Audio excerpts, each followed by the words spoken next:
ចូលរួមក្នុងសំបីវត្តសរុបទៅបច្ច័យ40,000រៀលអនុមោទនាហើយក្រុមបម្រើសិកាអុកស៊ីណានិងកូនចៅដល់ឡើងលេខម៉ែនេះណា$30អនុមោទនាហើយក្រុមឡានលេខ17មកពីខាងខេត្តកំពង់ចាម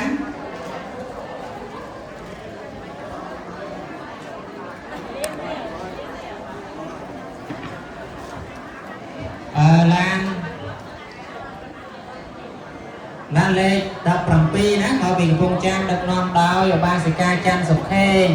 1លានរៀលអនុមោទនា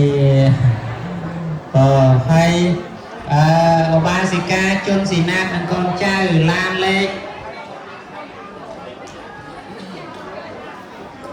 14បច្ច័យ4 50,000រៀលចូលបនទូទៅ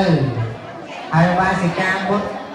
បុប្ផានិងញាតិមិត្តចូលបនទូទៅ20,000រៀលឧបាសិកាឡាចស្រីចូលបនទូទៅ20,000រៀលអនុមោទនាមានមកឡានលេខ3ម្ដងឡានលេខ3ពណ៌ត្រួយចេកដាក់មកបាត់បងបាសតគុំជាឡានទូទឹក45កៅអីនិងក្រុម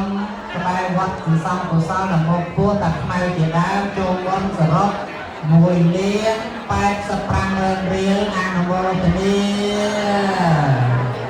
ឡានលេខ3ដដែលចូលឧបត្ថម្ភចំខាន់ព្រះសង្ឃនិមន្តតាមបុណ្យតាមឲ្យញោមរឹងចាត់ចែងបច្ច័យសរុប45,000រៀលហើយរថយន្តលេខ3ដដែលចូលភ្លើង30,000រៀលឈ្មោះហើយញោមមើលសម្បត្តិណាហើយពុទ្ធបរិស័ទព្រៃឯងចែកមុនអូសម្បត្តិទៀតឡើងលេខ8អនុមោទនា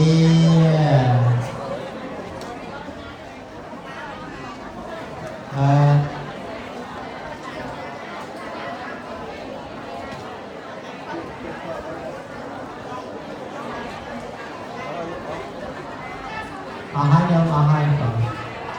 ញោមមកលឿនបងមានតែយើងមានតែខ្លាយយើងនៅណាតែបើពេលមកអាត្មាមកយើងមកអត់ដល់នេះនឹងយកចូលមុនបាត់ចូលមុនបាត់តែគឺបានសំស្រោមរបស់បានប្រកាសជូនញោមណាបង